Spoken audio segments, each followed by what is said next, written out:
Hello everyone, and welcome back to my channel. I'd love it if you could leave a comment letting me know where you're listening from around the world. Also, don't forget to like and subscribe if you're enjoying this video. Story 1. I've been a wrestling fan for as long as I can remember. When I was a kid, I used to stay up late watching WWE matches, mimicking the moves in my bedroom, dreaming of the day I'd step into the ring myself. So when I got the chance to train at a small WWE affiliated performance center in Florida, I jumped at it. The place had history. Some of the biggest names in the industry had come through its doors before making it big. But there was one part of the facility that everyone seemed to avoid: the old practice ring in the back corner. It sat beneath a row of flickering fluorescent lights, the canvas stained and worn from years of hard-hitting action. Something about it just didn't feel right. I remember the first time I stepped inside. The air was thick, humid, like a room with no ventilation. Every step I took felt heavier than the last. And the sound, God, the sound, every movement, every creak of the ropes, every thud of my boots against the mat echoed weirdly, like the space was bigger than it actually was. It should have felt like every other ring I'd been in, but it didn't. I brushed it off. Nerves, I told myself. Nothing more. Then, things got weird. One night, I stayed behind after training to practice a few moves alone. It was late, past midnight, and the gym was completely empty. The other trainees had left hours ago, and the trainers had locked up the offices for the night. The only sounds were the low hum of the overhead lights and the occasional clatter of a loose weight shifting on the racks. I climbed into the ring, stretching out my arms, rolling my neck. My muscles ached from the day's drills, but I wanted to get in just a little more practice. I ran the ropes, bouncing off each side, picking up speed, and then I heard it, a breath, deep, raspy, right behind me. I stopped dead in my tracks. My chest was rising and falling hard, but this breath, it wasn't mine. I turned, expecting to see someone standing there. Maybe a trainer who had come back for something. There was no one. The gym was empty. I swallowed hard, shaking my head. Maybe it was just my imagination. Maybe the exhaustion was playing tricks on me. I turned back, ready to run the ropes again. That's when the ring ropes jerked. Not just a little tremor. They shook, like someone had grabbed them and was yanking them violently. The entire ring trembled beneath my feet, the turnbuckles groaning as if something heavy had just slammed into them. I stumbled back, my heart hammering. Then, right next to my ear, I heard a voice, low, whispery, "Get out." The sound crawled down my spine, cold as ice. I didn't think. I just moved. I jumped out of that ring so fast I nearly tripped over the apron, landing hard on the gym floor. My breathing was ragged, my hands shaking as I scrambled to my feet. The ring was still now, silent. I backed away, my pulse pounding in my ears. I didn't stay to gather my things. I ran out of there, keys fumbling in my hands as I rushed to my car. The next day, I came back, acting like nothing had happened. I didn't want to be that guy, the one who got spooked by shadows. But I had to ask. During a break in training, I leaned over to one of the older trainers, a guy who had been around the facility for years. "What's the deal with that old ring in the back?" I asked. I tried to keep my voice casual, but he caught something in my tone. He sighed, rubbing his face. "That ring, He shook his head. Yeah, a guy died in it. My stomach tightened. Heart attack, he continued. Middle of a match. He hit the ropes, staggered, and just dropped. Right there in the center of the ring. A chill crept over me. They say he never left. I never trained in that ring again. Story 2. It started like any other night. Long hours, a lot of rushing around, setting up equipment under the dull hum of arena lights. I wasn't a wrestler, just part of the WWE production crew, and by then, I was used to the odd hours, the backstage chaos, the way the locker room smelled like sweat and old leather. That night, we were in Chicago, inside an old arena that had hosted wrestling legends for decades. The place had history, the kind that sat heavy in the air, soaked into the walls, the floors, the very bones of the building. The show was still hours away, and the locker rooms were mostly empty. A few wrestlers had trickled in, but most were still on the road or resting in their hotel rooms. I was in the back corridor, adjusting a light stand near the entrance to the locker room, when I heard it. A locker door slamming. Not just closing, slamming. Then the sound of boots shuffling against the tiled floor. A deep murmur, like someone talking under their breath. I figured one of the wrestlers had come in early, maybe going over their promo or psyching themselves up for a match. I didn't think much of it, just poked my head in to say hi. But the room was empty, completely empty. Rows of metal lockers, wooden benches, a few duffel bags left by earlier arrivals. No one there, and the sound had stopped the second I stepped inside. I stood there for a moment, heart thudding a little too hard in my chest. The silence pressed in thick and heavy. My skin prickled like the air had dropped 10 degrees. Then, from the far end of the room, a locker door creaked open. I spun around. Nothing, just the mirror on the back wall, reflecting my own pale face back at me. And then, I swear to God, I saw it.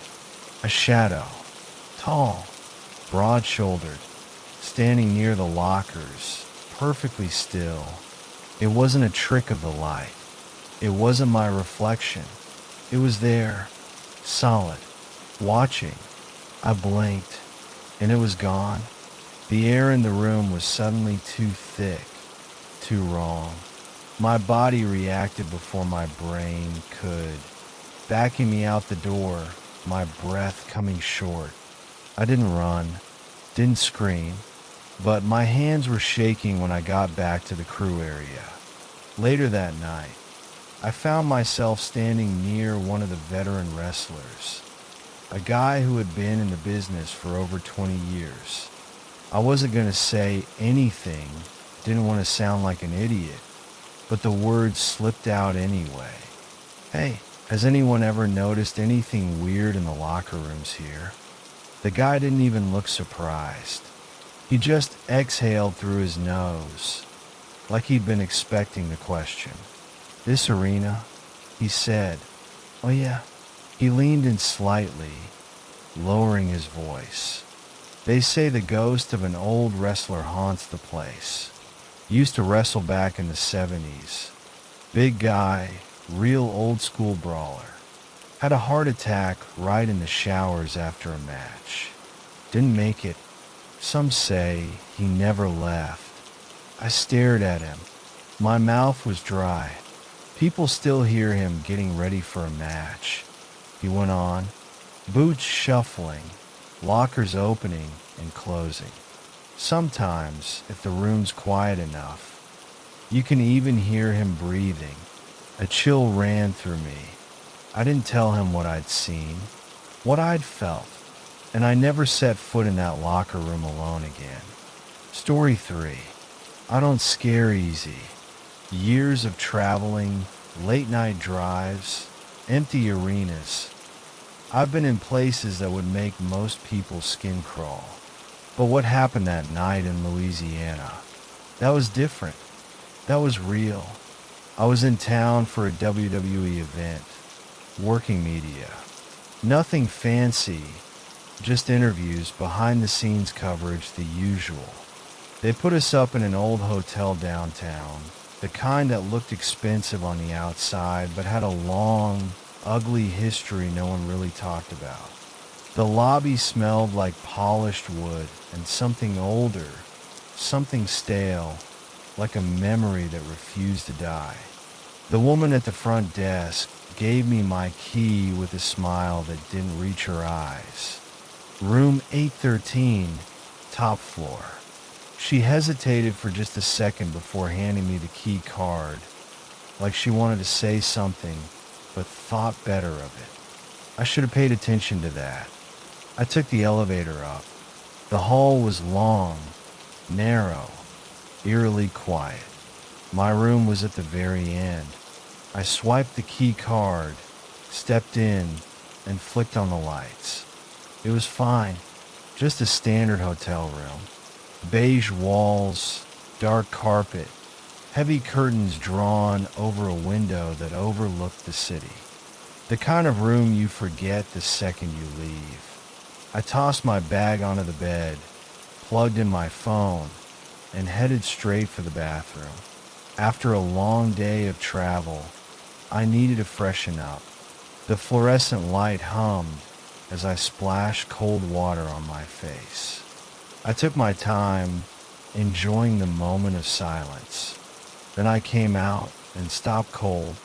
My suitcase was open, not just unzipped, but wide open, flaps sprawled like someone had rifled through it. Clothes were scattered across the floor, shirts, socks, my travel kit. My stomach turned over. I knew for a fact I hadn't touched it since I dropped it on the bed. My pulse thumped in my ears. Maybe housekeeping came in? But no, I just checked in. The door had been locked. I told myself there was a logical explanation. I bent down, shoving my things back into the suitcase. That's when I heard it. A creak. Soft. Drawn out. Coming from behind me. The closet. I turned my head so slowly, it felt like my body was moving through syrup. The closet door was slightly open. I could see the sliver of darkness between the frame. I stared at it, waiting, my breath caught in my throat. Nothing happened. Maybe the AC kicked in. Maybe the hotel was just old and settling. Or maybe I reached out, forcing my hand to stay steady, and pushed the door open all the way. The closet was empty, just an old wooden hanger dangling from the rod. But the air inside, it was cold, much colder than the rest of the room. Something was wrong. I grabbed my suitcase, yanked it onto the bed, and zipped it up fast. My hands were shaking. I needed to get the hell out of that room. Then my phone lit up. A text message. Unknown number.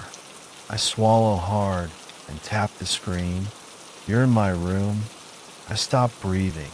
The air felt thick, like the walls were closing in. My thumb hovered over the reply button. But what was I supposed to say? Who was I even talking to? Then, 3 slow knocks on the closet door. Not from the outside, from inside. I was out the door before I even realized I was moving, my suitcase dragging behind me. The hallway was empty, but I swore I felt something watching me. The elevator took forever.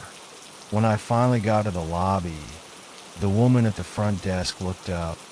She saw my face, saw my suitcase, and just nodded. You want another room? She asked, already reaching for a key. I nodded so fast my neck ached. She didn't ask why, didn't explain, just handed me a new key without looking me in the eye. I spent the night in room 205. I locked the door, double-checked the closet, slept with the bathroom light on. The next morning, as I was checking out, I worked up the nerve to ask, has anyone ever said anything about room 813? The woman behind the desk hesitated, then sighed. Years ago, a wrestler stayed there. Came back from a match, wanted to take a bath. He never checked out. She glanced around, then leaned in, lowering her voice. People say he never left. I didn't respond, didn't know how. I walked out of that hotel and never went back. And I never booked a stay in room 813 again.